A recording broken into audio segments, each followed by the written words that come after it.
Hello friends, welcome back to my channel Karthik Telugu news. Friends, ఇవాళ toll గేట్స్కి సంబంధించి ఒక important update news అయితే రావడం జరిగింది. దీని గురించి మరిన్ని విషయాలు ఈ వీడియోలో తెలుసుకుందాం.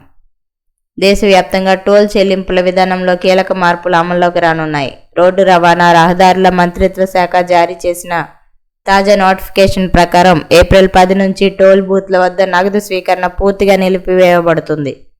ఇకపై వాహనదారులు తప్పనిసరిగా ఫాస్టాగ్ లేదా యూపీఐ ద్వారా మాత్రమే టోల్ చెల్లించాలి. ఈ నిర్ణయంతో టోల్ బూత్ల వద్ద రద్దీ తగ్గడం, ట్రాఫిక్ వేగం పెరగడం ప్రధాన లక్ష్యంగా ప్రభుత్వం పేర్కొంది.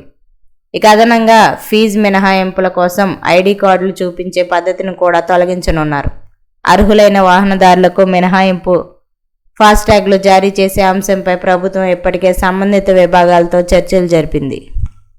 ఈ కొత్త విధానంలో భాగంగా వాహనదారులు ₹3,075 చెల్లించి వార్షిక ఫాస్టాగ్ పాస్ పొందవచ్చు. ఈ పాస్తో సంవత్సరానికి 200 టోల్ ప్లాజాలను దాటే అవకాశం ఉంటుంది. హైవేలోకి ప్రవేశించే ముందు యాక్టివ్ ఫాస్టాగ్ లేదా యూపీఐ సదుపాయం సిద్ధంగా ఉంచుకోవడం తప్పనిసరి. ఫాస్టాగ్ లేని వాహనాలు యూపీఐ ద్వారా టోల్ చెల్లించవచ్చు. అయితే యూపీఐ ద్వారా చెల్లించే వారికి సాధారణ టోల్ ఛార్జీల కంటే 1.25 రెట్లు అధిక రుసుము వసూలు చేయబడుతుంది.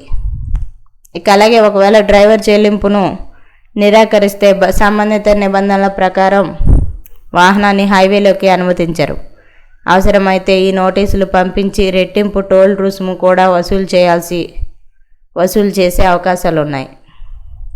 ఇదిలా ఉండగా national highways authorities of India multi lane free flow tolling వ్యవస్థను ప్రవేశపెట్టే దిశగా ముందడుగు వేస్తోంది. ఈ విధానంలో వాహనాలు టోల్ బూత్ వద్ద ఆగాల్సిన అవసరం ఉండదు. కెమెరాలు, RFID రీడర్లు వాహనాన్ని గుర్తించి ఆటోమేటిక్గా టోల్ కట్ చేస్తాయి. ఫాస్టాగ్ లేని వాహనాలకు తరువాత ఈ నోటీసులు జారీ చేయబడతాయి. మొత్తం మీద డిజిటల్ చెల్లింపులను ప్రోత్సహిస్తూ టోల్ వ్యవస్థను వేగవంతం చేయడం, పారదర్శకతను పెంచడం ఈ మార్పుల ప్రధాన ఉద్దేశంగా ప్రభుత్వం వెల్లడించింది. సో ఫ్రెండ్స్, ఇది అప్డేట్ న్యూస్. మరిన్ని అప్డేట్స్ కోసం ఛానల్ సబ్స్క్రైబ్ చేసుకోండి ఫ్రెండ్స్. అలాగే పక్కన ఉన్న బెల్ ఐకాన్ క్లిక్ చేసి వీలైతే ఛానల్కి లైక్ అయితే చేయండి. Thank you friends. Thanks for watching this video.